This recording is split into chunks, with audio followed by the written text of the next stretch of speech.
Did you guys miss me? I'm back. Hello and welcome here to Out of Turn 4. I'm Brian Hummel here. Coming up on the show, after a week off, we're going to discuss NASCAR at Knoxville and Atlanta. We're also going to discuss SRX at Slinger. We'll also discuss some of the latest rumors, one that did happen while we were off last week. You won't want to miss that news. It was a bombshell in the 2022 silly season. I'm also going to have my picks for the weekend at New Hampshire. And if we have a little time at the end, I'll discuss my trip to Mid-Ohio. But of course, you guys might be seeing it on here. Just a little teaser. You guys might be seeing it on this channel in the future. So let's get going though. Let's start off with the NASCAR truck race at Knoxville, or as I like to call it, Meme Fest. Austin Hill, he is the winner at Knoxville. It is his first ever dirt race win. And of course, it took 4 overtimes to complete this race. Of course, I believe one of the overtimes there was a massive wreck in turn 1, which of course blocked the entire turn. My thoughts generally, I think Eldora should have been the track that stayed as the host of the Midsummer Classic or Mudsummer Classic, whatever it was called over at Eldora. Maybe they should have kept it there. I think that was a better option. Nothing against Knoxville, but they put on a good race. If you love Demolition Derby style racing, they put on a great race for you. But, there's definitely a lot of angry drivers after that race. I think they all wanted to go back to Iowa instead, or go back to Eldora. I ultimately think even Bristol kind of put on a better show than Knoxville, and that's a shame because I think Bristol was one of the worst tracks to get a dirt race. So, this does not look promising. Seeing that NASCAR is trying to cut costs right now, this does not look promising for NASCAR to return to Knoxville, but of course, Knoxville just as prestigious as Eldora, and I think that's great, but again, I think Eldora deserved the date more, and I think this race, if you like good, clean racing, that proved it right there. I think it proved a lot in that race. Let's move on to the NASCAR Xfinity race, because really I didn't watch the Knoxville race, I watched the highlights, so that is why I'm kind of brushing over it. So, of course, Kyle Busch, he goes 5 for 5 in the NASCAR Xfinity Series this season. He wins at Atlanta, his 102nd career NASCAR Xfinity Series win. And he said after the race, he also said a few years ago, when I hit 100, I'm done. I'm not buying it. I think he's going to be back, even if it is for just one race next year. Something's going to happen. He'll be back. I don't deny that. He's also still going to be truck racing because that's his team, and I don't blame him because, look, as much as I don't like him running in the truck series, let's face it, when he runs in his truck program, he can pinpoint the problems and he can make that team better. So, I'm not totally upset with him running in the truck series as much as I am the Xfinity series. I'm upset because he's running the field, basically, and he's really not helping those guys with their, the younger guys with confidence and whatnot, and I think he's taking away from the younger drivers. But, the truck series I understood a little bit more than I did the NASCAR Xfinity series running, just because, again, he runs his own team in the truck series. He should run down there and take notes and help his guys out, especially the mechanics, so that way they know what to do better. So, again, I implore him to do that in the truck series, not so much the Xfinity series, but of course, pickers can't be choosers, I guess. As far as his NASCAR Xfinity Series career, it's been nothing but an ego boost. That's my honest opinion. I said so in the Discord. I think it's nothing more than ego that allowed him to run that series, because he knew if he couldn't win the big times, he had to run in the lower series, and I think that was just more all ego for him. Needless to say, though, I respect the fact that he won 102 races. I just wish that it wasn't for ego. I just don't know what it was for other than ego. Speaking of ego, his ego did take a major hit in the NASCAR Cup Series race at Atlanta. Of course, his older brother, 42-year-old and soon-to-be 43-year-old Kurt Busch, he wins his 33rd career Cup race. Of course, he now passes Fireball Roberts for number 25 all-time on the wins list. He won in Atlanta, but it wasn't without some controversy, and of course NASCAR reviewed it and deemed that nothing was wrong with the way the racing happened. So Kurt Busch, it's coming to the closing stages. He's about a second back of his younger brother Kyle. When Kyle Busch caught Ross Chastain, Kurt Busch was just starting to close. It was within a half a second. The race was getting interesting. And then Ross Chastain asked his spotter, what lane does Kurt want? And Ross Chastain gave him the bottom lane to get around Ross. And of course, by doing so, he blocked Kyle Busch. And by blocking Kyle Busch, it allowed Kurt to take the race lead. Of course, they were side by side down the backstretch. Ross Chastain, instead of getting behind Kyle and just running his own lane, he got right behind the one and pushed him out in front. And the race was done after that. And of course, Kyle Busch didn't spare any feelings with his comments. He said basically Ross Chastain is a POS. And my thoughts on this... No. Look, I did...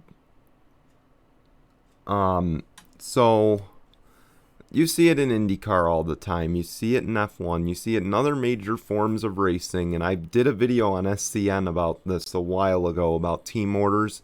If I find it, I'll put it in the comments of this video. But please let me know below what you thought of the incident. But my honest opinion is I think Kurt was right to use his teammate. I think we knew what was going to happen when he was catching up to Ross Chastain. To be honest, Kyle Busch has never earned the respect of Ross Chastain. I'm kind of sick of Kyle Busch coming in and thinking because he's won 50-something Cup races that he deserves every bit of respect in the world. In 102 Xfinity Series wins, I should add to that. I'm so sick of him coming in here thinking and demanding respect from his fellow competitors, and nonetheless a teammate of the guy you're battling for the win. Ross Chastain did nothing wrong. In fact, keep in mind, Ross Chastain came from a team over at Colleague Racing where it was trophy hunting season all season long. So it was do anything you can to help your teammates win. And they both want to win for Chip. They both want to boost their resumes because we know one or none of them are going to be returning next year. And of course, sorry I spoiled a little bit of the news there. But I have no problem with team orders. This is for playoff implications. It might have been Kurt's only chance at the playoffs. So I have no problem with what happened. And I know for a fact, had Kurt Busch been about to lap Bubba Wallace or Christopher Bell or Denny Hamlin or Martin Truex, which was unlikely to lap Truex, but I digress there. Had he decided, or had he been about to lap one of those guys, Kyle Busch's teammates would have done the exact same thing. So don't be crying foul there, because again, that's a teammate to the driver that's in the battle for the win. Okay, he had every right to get in the way, and also not to mention he's battling to stay on the lead lap. Okay, that's actually the biggest point in all this. He was battling to stay on the lead lap. Had Ross Chastain been a lap or more down, I probably would have had an issue with this as well. Okay, if you're a lap down or more, you have no right, you have no say in how the battle for the win ekes out or works out. But needless to say, this was a good resume booster for Ross Chastain, in my opinion, and it's an even bigger resume booster, as if the championship wasn't enough for Kurt Busch. So, congratulations to Chip Ganassi Racing. Chip loves winners, and of course, but Chip don't love NASCAR anymore. As we head to our next story, we'll get to that in a moment. I'm sure you all know the story by now, so I'm not playing any spoilers. Especially if you've been watching Jet Krause and other NASCAR YouTubers. Marco Andretti, he wins the main event at Slinger this weekend for SRX. The second to last race of the season. Marco not known much for winning, but it was a big win for him, and congratulations. I've personally met Marco Andretti at Pocono twice. He's a very nice guy, very fan friendly. I couldn't be any more happy for Marco to get a win at Slinger, of course. But the biggest headline, though, is, of course, the man you either love or hate in SRX, and that is Paul Tracy.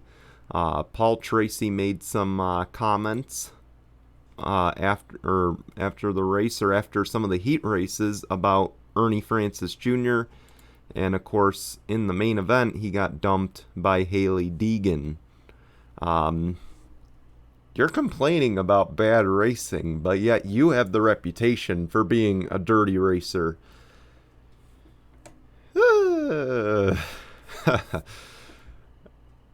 No comment, I guess, is actually a little bit of a lie. I do have a comment on this. Get over it. That's my comment. You get raced the way you race people. Okay, you get treated the way you treat people. As my parents raised me this way, and I was always raised, treat people the way you wanted to be treated. And that's how Paul Tracy has treated people, so he gets what he gets. So I don't want to hear his crying, basically, about how he was raced over there. That's my only comment on that. Just laughable is the best way to put it. Anyway, moving forward, of course, Ray Evernham was asked recently about his plans for 2022. Of course, SRX will be back in 2022. Ray Evernham was very happy. He wants to stick to the grassroots tracks. And of course, he has mentioned his ideal situation is he would love to see 2 paved ovals. He would love to see 2 dirt ovals. And he would love to see 2 road courses to make up the 6-weekend series. I like this idea. I like it a lot. I think adding road courses would really be a testament to it. And on top of it, if I can pitch an idea to Ray Evernham, have 3 different championships. Okay, you race the 2 paved ovals. You have your paved oval champion. So you have a disciplinary championship. So you have a paved oval championship, you have a paved dirt championship, and you have a road course champion. That's what I think should be done. There's many road courses that are not really known very well. There are many big road courses that they can pair up and drive. I'm sure my colleague Zach Carmian would pitch for Indy. I know he's been pitching for Lime Rock and others. I would personally love to see maybe Road Atlanta or another one. Personally, I'd love to see Watkins Glen. If that happens, that would be great. But I think the possibilities are endless for Ray Evernham's SRX series. And to be honest, I don't think you need to partner with NASCAR to have a doubleheader weekend, or IndyCar to have a doubleheader weekend. I think they can do just fine on their own. I mean, they're on the main network every single Saturday, not to mention they're heading to the grassroots tracks. Greenville Pickens, I believe, is another track that would definitely benefit from having a SRX race. I'd love to see him run some different tracks, but keep Knoxville and Eldora. And those are the two tracks I think you can keep. Slinger should probably be kept. I think Slinger put on a hell of a race. And, again, for road courses, the possibilities endless because there's so many good road courses out there. So many that really don't get national attention. So I think, I don't think Ray Evernham could really go wrong picking any road course out there. So it'll be interesting to see if they get a road course date next year and where that will be. The only thing they could do wrong is really running the Charlotte Roval. I don't think the Roval would provide a great one. I don't think the Daytona road course would provide for great racing. But again, even if they went there, they can't really do any wrong because they're two prestigious venues. So I can't wait to see what they do in general. Of course, let me know below what road courses or what tracks you would like to see on the SRX schedule for 2022. Let's move forward to the news you've all been waiting for, and I've kind of teased for the last 10 minutes. Chip Ganassi Racing has sold his team to his good friend, Justin Marks. Justin Marks' good friend, Pitbull, and Trackhouse Racing, of course. This automatically implies Trackhouse Racing will have a two-car organization in 2022.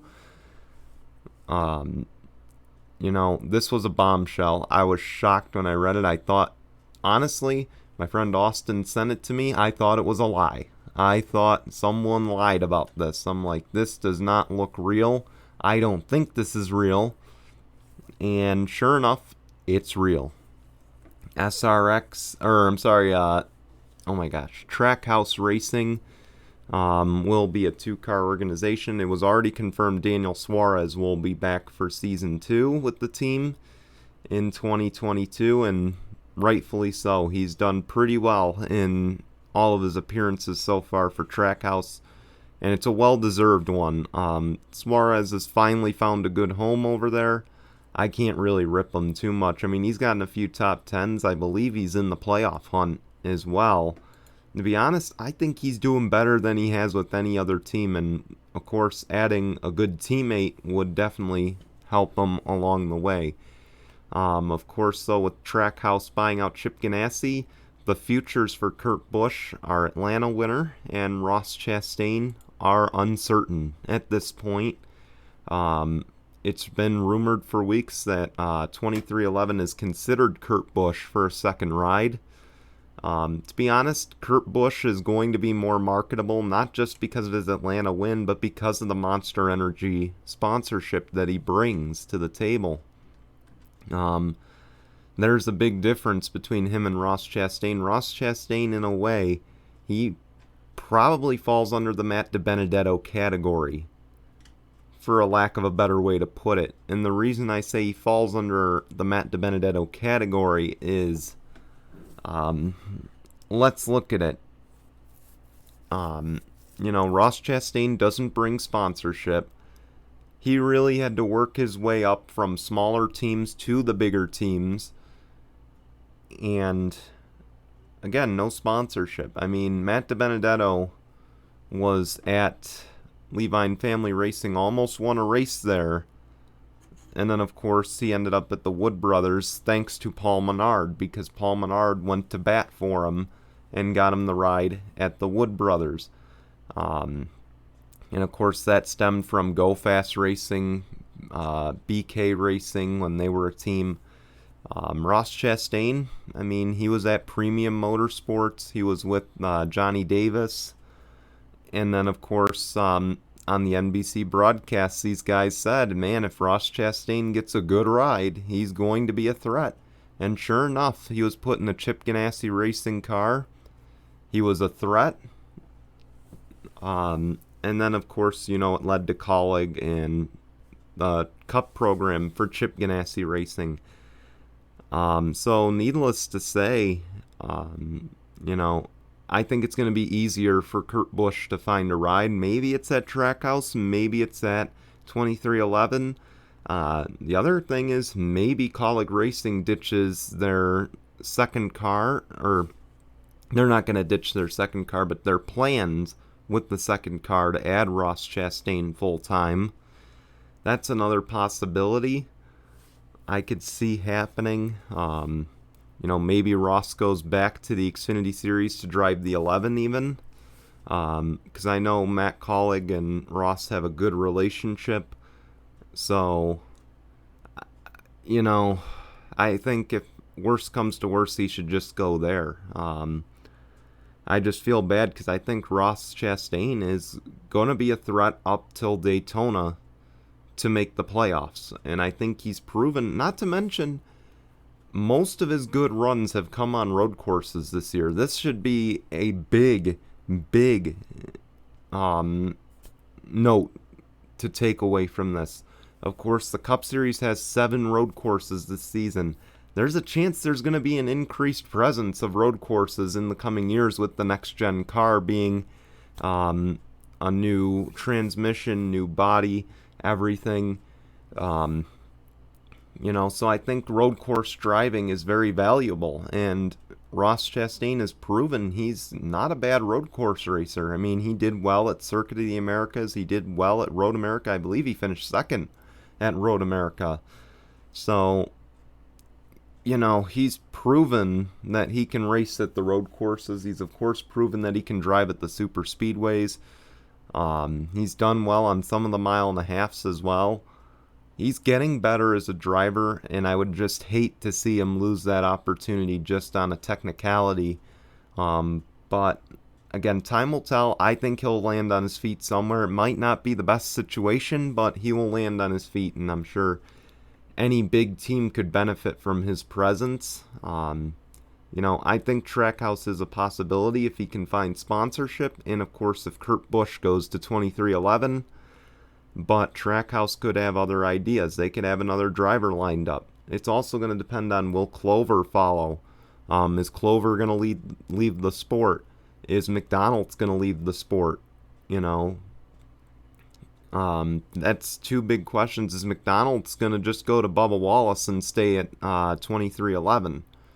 I think there's just too many questions that need to be asked, and too many questions that we're going to have to wait quite a few weeks for an answer for.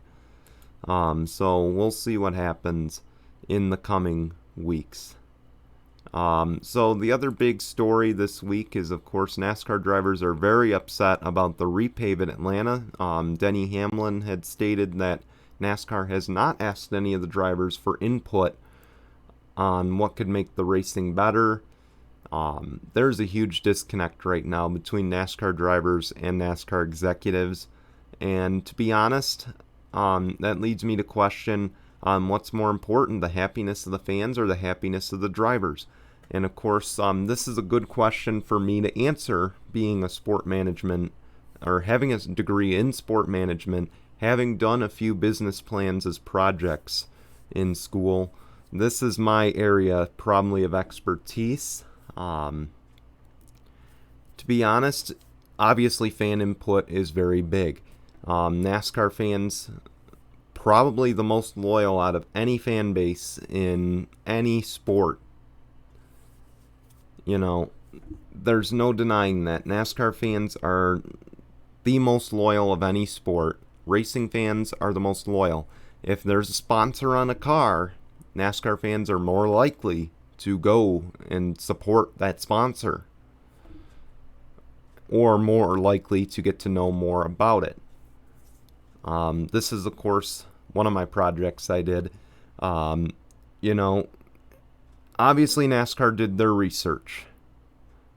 I think NASCAR, maybe they didn't do the best research, but they did research, and this is what made them consider this is a possibility for Atlanta to be a track that's more friendly for the Gen 7 car. But there's some points where you need to sit here and say it's not okay to just cater to the fans. And of course, there's points, keep in mind, the NASCAR executives are not driving week after week. They're not driving 190 miles an hour into a corner. And if they are, they're likely getting pulled over for speeding on a highway, or being pulled out of a ditch. Ben Kennedy is a former driver himself. But again, the input should come from the current NASCAR drivers, and not just the stars of the sport, not just the Kevin Harvicks or the Denny Hamlins or the Kyle Busches or the Chase Elliots. The input should be coming from the lower the drivers in lesser equipment as well, on what can make the sport better, because they're the up-and-comers right now, or they're the guys that are also just filling out the field, however you want to look at it. Input should be coming from all around to make a great business plan, and this is where I think NASCAR fell short in their plans for Atlanta, and of course International Speedway Corp as well. Keep in mind, they ruined Texas. That's one thing NASCAR fans don't forget. They ruined Texas. I believe they've ruined Las Vegas, if I'm not mistaken. There's another track they ruined, and they ruined it pretty bad. But needless to say, NASCAR needs to start listening to their drivers just as much as they're listening to the fans. There's got to be a balance there. But both sides need to learn to come to a common agreement. Even if it's not what they want. Even if it's not what the fans want. They need to come to a common agreement that's going to be good for the fans. And keep in mind, the NASCAR drivers also got to consider these are fans that are paying money to come watch these races. If they want to see pack racing, they want to see it. Okay, if you don't give them that, they might not show up to the stands. There's no denying Atlanta needed a repave. There's absolutely no denial there. And if you are denying that Atlanta needed a repave, go watch the red flag that occurred because the track pieces came up. So again, they need to do something with Atlanta. They needed to repave it. I don't know if they needed to add more banking. I don't know if they needed to get rid of the dog leg on the front stretch. But, ultimately I think NASCAR owes it to the drivers to listen to them, considering they're the ones on the track every single weekend. Not to mention the fans that are paying money to go to the track. And not just the fans at home on the armchairs watching on TV with an ice cold beer. I mean the people that go to Atlanta every single year should be the ones primarily asked about their thoughts on that. I would love to continue on this, but of course we're coming to the end of our program right now. So with that, let's make our picks. Of course, NASCAR Xfinity Series is at New Hampshire this weekend, and my pick for that is Daniel Hemrick. Now, I'm taking a shot in the dark with this pick. I think Hemrick is really upset with what happened in Atlanta. He's due for a win. There's no secret there. He's been overdue for a win.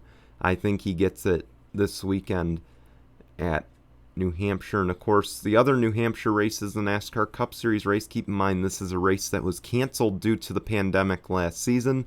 My pick for that race is Kevin Harvick in the number 4. He's been due for a win for a bit.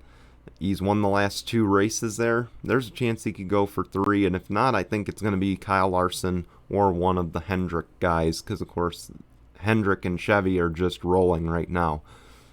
So with that, we want to thank you for watching, but real quick, we got a program update. So again, there will be an episode next Tuesday. We will be back next week on Tuesday, July 20th. But after that, because there is really, the only racing going on is Formula 1, we will not be having Out of Turn 4 for the next 2 weeks after July 20th. So July 27th, August 3rd, there will not be an episode of Out of Turn 4 because, again, no racing going on. And when there's no racing going on, there's just no point to doing a show. We will be back August 10th after that, so it'll be a 2-week break. We look forward to seeing you when we do come back. And of course, we might have an Olympic show in that time, in this time slot. So just stay tuned. We will have announcements on Tinkle Sports Talk in the coming weeks as far as what we're going to do with our time slot here at 5 on Tuesdays, and of course, what we'll be doing for those 2 weeks. We want to thank you for watching. Be sure to like or dislike. Let me know what you thought, and of course, we'll see you back here next Tuesday with another edition of Out of Turn 4. Until then, guys, goodbye, everyone.